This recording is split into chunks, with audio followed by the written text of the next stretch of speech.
I wonder what it must have been like for Mary and Joseph to give birth to Jesus that day. How they traveled 90 miles from Nazareth to Bethlehem, Joseph's hometown. It was like a homecoming for Joseph, except with a young fiancé with a baby bump. After 90 miles of traveling on foot, I wonder what it must have been like for Mary to want to rest somewhere comfortable, but not have any places available.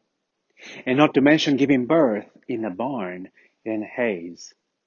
All they had was faith, hope, and love to get through the task that God had given them. And there were shepherds, not social workers, nor experts to assist Joseph, Mary, and baby Jesus. And God sent the angel to tell them about the good news. And here we are, once again, hearing the nativity story in the midst of a crazy pandemic. None of us need a lecture about how different and difficult this year has been for us. Some of us lost loved ones.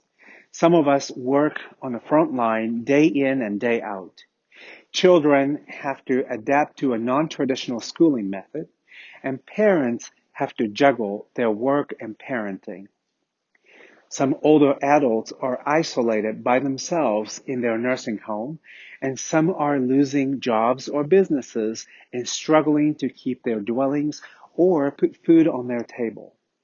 Whatever the stability we had, either financial, physical, or emotional, one way or another, we are going through quite a bit of shakeup in our lives.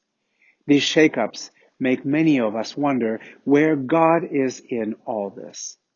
If God had loved the world so much that he sent his only begotten Son to us, why are we going through such shakeups? Where is the good news? I think we literally got a bit more than we cared to handle this year, didn't we? But the time like this we're in is when we really get to discern what truly matters in life. If you like to hug people, you know how much we miss giving each other hugs freely, carelessly. If you enjoy hanging out with friends and family, you know how important human connections are.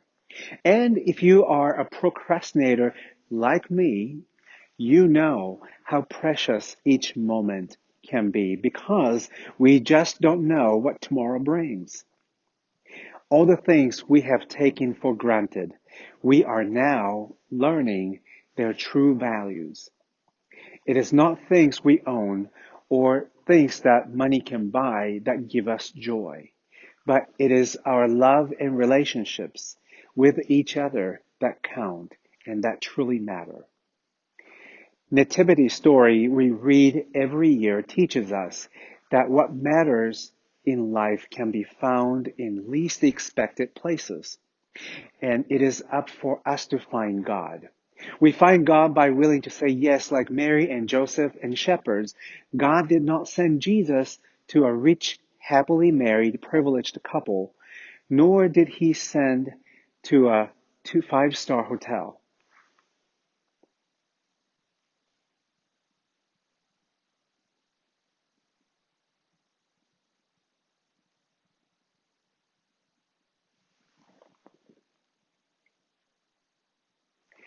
God did not send Jesus to a rich, happily married, privileged couple, nor did he send him to a 5-star hotel, nor did he send squeaky clean hands to witness and assist the birth of Jesus.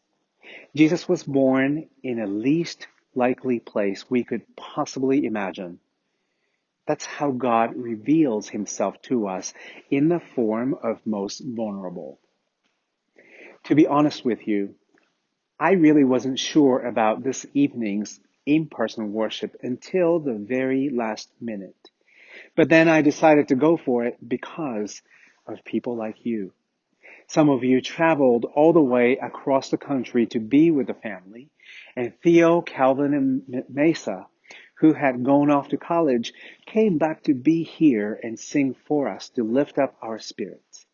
and Elizabeth came home and made all of us proud, especially her parents and grandparents, and all of you who came and be willing to respect our safety guidelines.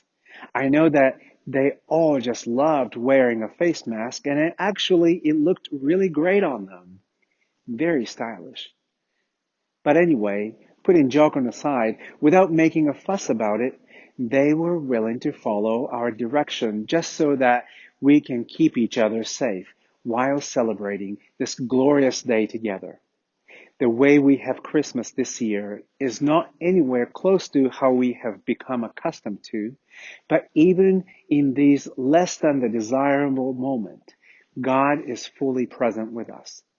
God so loved the world that he gave his only begotten Son to us. Our responsibility, therefore, is to not take precious moments for granted. We are to love God and our neighbor every chance we can find because we need more love in this troubled world. Troubled, yet God loved so much. So we must love it too. Merry Christmas, everyone.